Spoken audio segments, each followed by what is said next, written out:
read for you about Jesus and his healing power. Jesus has the power to heal both physically and spiritually. Mark 1:21 says, they went into Capernaum, and immediately on the Sabbath he entered a synagogue and was teaching. And they were astonished at his teaching, because he taught as one that had authority and not as the scribes. And there was a man in the synagogue with an unclean spirit, and he cried out, "What have you to do with us, Jesus of Nazareth?" And what's powerful about this story is even the demons believe in Jesus. Even the demons recognized who God was. You see, so many people say, man, I don't believe in God, but even the demons in the Bible acknowledge that God exists. They had the sense to know that God was real. And the demon said, "What have you come to do? Destroy us. I know who you are, the Holy One of God." You see, God is holy. He's the Holy One. And this man is crying out because he's in torment. But Jesus came and he says, "Be silent and come out of him." And the unclean spirit convulsed and cried out with a loud voice and came out. And they were all amazed, and they questioned, and they said, "Who is this? And what is this? A new teaching with authority. He commands even the unclean spirits, and they obey him."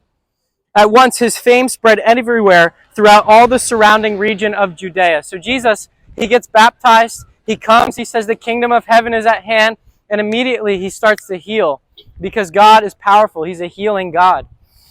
And then he continues to heal all that were around him. And so Jesus came to demonstrate that he has the power to heal. That's how you can know he's the Son of God. And when Jesus came, he healed the people physically, but what was more important was that he could heal spiritually. I want to read for you Mark chapter 2.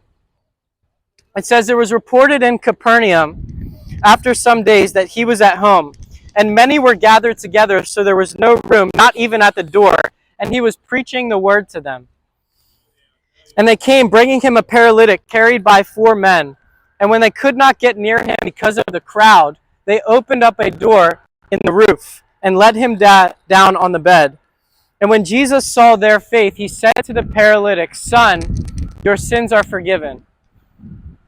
And it says in verse 6, "Now some of the scribes were sitting there questioning in their hearts, 'Why does this man speak like that? He is blaspheming. Who can forgive sins but God alone?'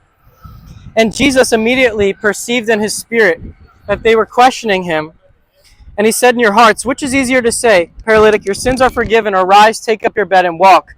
But so that you may know that the Son of Man has authority on earth to forgive sins, I say to you, rise, take up your bed, and go home." And immediately the man rose up and picked his bed up and went out before them all. So they were all amazed and glorified God, saying, "We never saw anything like this." So now you come to chapter 2, and Jesus sees this paralytic man, and he tells him, "Your sins are forgiven." Because Jesus knew what was a greater problem than the physical infirmity was the spiritual sickness in his heart.